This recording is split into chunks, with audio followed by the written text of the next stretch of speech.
अहम दिन है।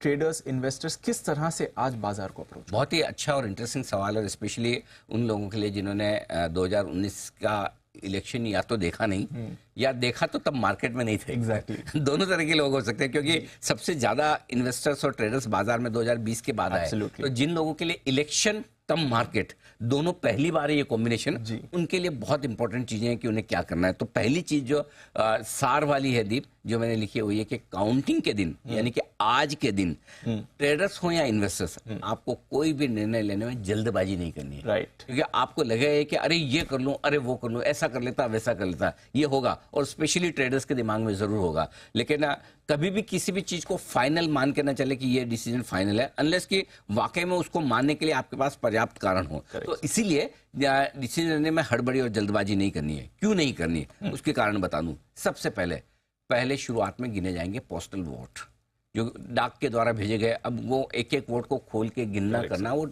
समय वाली प्रोसेस है, राइट। तो इसलिए समझो 500 वोट भी पोस्टल वोट आए किसी लोकसभा क्षेत्र में, 1000 आए, तो गिनने में समय लगेगा। और 1000 में से 500 700 कम ज्यादा होंगे या बढ़त पे होंगे, तो आपको लगेगा बढ़त पे। लेकिन अल्टीमेटली वो बल्क वोट नहीं है। बल्क वोट जब ईवीएम खुलेगी तब आपके सामने आएंगे। इसलिए संख्या इनकी होती है कम, लेकिन रुझान में आपको दिखेगा कम या ज्यादा। करेक्ट। तो तस्वीर शुरुआत में आपको सही नहीं दिख सकती है।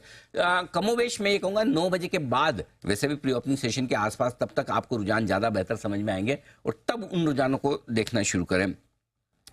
सही दिशा आपको ईवीएम के वोटों की गिनती पर ही मिलेगी, और इसीलिए मैं बार बार कह रहा हूँ, शुरुआती रुझानों के दम पर बिल्कुल हड़बड़ी ना करें। डिसाइड ना कर लें कि यही सही है या यही गलत है। बदलाव हो सकता है। हाँ, बदलाव हो सकता है। अब आइए दूसरी चीज, बड़े उतार चढ़ाव के लिए तैयार हैं। जैसे जैसे रुझान कम या ज्यादा होंगे, बाजार ऊपर नीचे होने की ट्रेंड दिखाएंगे ही। अगर ना दिखाए तो अच्छी बात है, लेकिन तैयारी रहे। ना दिखाए तो बहुत बढ़िया, लेकिन दिखाए तो आप मेंटली, फिजिकली और फाइनेंशियली तीनों तरह से तैयार है। स्पेशली कई सारे ऐसे प्रोफेशनल्स हैं, कोई आईटी प्रोफेशनल है, कोई डॉक्टर है, कोई इंजीनियर है, सब अपने अपने काम में व्यस्त होते हैं। पता चला कि आपको सर्जरी करने जाना है और ट्रेडिंग पोजीशन लेकर चले गए। पीछे सर्जरी आपने पोर्टफोलियो की ट्रेडिंग पोजीशन की होगी। सो अगर आज आप टीवी और ट्रेडिंग स्क्रीन के सामने नहीं है, तो आज ट्रेड करने की जरूरत ना करें। Got it. बेहतर यही है। तो और करें तो फिर आपको क्वांटिटी करनी है छोटी और रखना है strict stop loss. Got it. जैसे आपका ट्रेड हुआ, स्टॉप लॉस तो आपको फीड कर ही देना है सिस्टम में। और कैसे फीड करना है?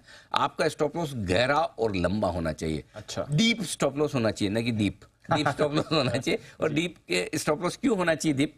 उसकी वजह है कि देखिए क्या होगा, बाजार आजकल तो वैसे आजकल गुरुवार पे हमारी आदतें पड़ी हुई है कि 200-400 पॉइंट की स्विंग निफ्टी मिनटों में दे देता है। yes, तो ऐसे सिचुएशन में अगर आपने छोटा सा स्टॉप लॉस लगाया, कि समझिए कि भाई निफ्टी चल रहा है 23,200, अगर 23,150 टूटे तो मेरा 23,140 तक मेरी लॉन्ग पोजीशन कट जाए, ऐसे निकलेगा पता ही नहीं चलेगा। तो आपको डीप स्टॉप लॉस ही लगाना कि अगर मेरा 23,150 की पोजीशन मेरी स्टॉप लॉस ट्रिगर हो जाए तो 23,100 तक, 22,050 तक कट जाए, आप सफिशिएंट गैप दीजिए। राइट। अब आपको लगेगा तो उसमें जो बेस्ट ट्रेड होगा हो जाएगा।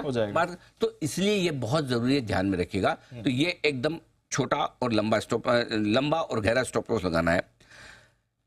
निवेशक 2-3 दिन के लिए निवेश करने के बजाय 2-3 साल का व्यू हो तो ही आज पैसा लगाइए। Correct sir. अगर आपका 2-3 साल का व्यू नहीं है तो आज आप ये पैसा मत लगाइए। ये मत सोचिए कि आज कल 10% मेरा स्टॉक बढ़ा है, आज 3% ऊपर लेकर कल 5% और ऊपर बेच दूंगा।